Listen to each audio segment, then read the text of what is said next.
Goeiemôre. Ek hoop dit gaan goed waar ook al jy vandag is. Ek het so 'n rukkie terug, toe gaan ek nou, of onlangs, vir 'n week terug. Toe word ek bietjie onder druk gesqueeze en dit laat my toe dink aan hierdie storie wat mens vertel van ek loop met 'n koppie koffie en ek word gestamp en koffie kom uit.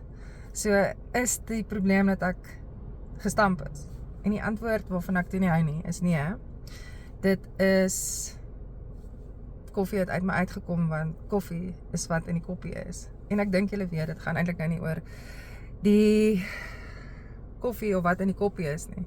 Die punt is, wanneer ek onder druk is, kom iets uit my uit wat in my is. En ek het besef toe ek hou nie daarvan, van wat uitgekom het nie. En dit het my nogals gekonfronteer met 'n klomp goed. Dit laat mens wonder, dat jy dink, hoor jy reg? Dan wonder ek, vra ek die regte vraag? En ja, dit is nogal sleg, nee, om mens wil sê, maar ja, jy het my gestamp. En toe besef ek, wel, dit wat in die koppie is wat uitgekom het. Dit is nie omdat ek gestamp is nie. Is die persoon se skuld wat die koppie gestamp het, dat daar koffie uitkom nie, laat ek dit so stel. Ag ja, julle, en toe besef ek net, ons is maar almal 'n work in progress, nê? En baie keer vra ek myself ook af, wat is die Here se wil vir my, oor ek kom reg? En omdat ons nou ook besig is met stories in die reeks, vra ek vir myself, skryf ek die regte storie? Hoor ek die regte storie? Wat wil ek hê moet my storie wees? Wat sou ek graag wil hê moet uit my beker uitkom wanneer ek gestamp is? Ag, en ek moet sê, ek het nie vandag vir die antwoord nie. Ek besef net wel dat ek my storie wil oorskryf. Ek wil hê die Here moet saam met my in die storie wees. My is, wat ons leer ook by is die Gees is reeds in hierdie dispensasie. Ons het hom. En ek glo regtig daai skrif in Acts, in him we live and move and have our being. So he's with us.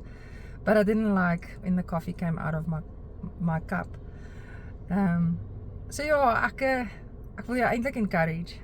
Alhoewel ons bewus is van wat aangaan binne ons en om ons, en ons gereeld, of soms in so 'n omstandigheid iemand anders die skuld wil gee, dat ek besef, die werk is om seker te maak wat binne in my is. En dit laat my dink aan Matteus, dis waarvan jou hart vol is, en wat uitkom wat jou vuil maak, nie noodwendig alles wat jy net inneem nie. So ja, ons moet moed hou, die Here gee nooit op ons nie.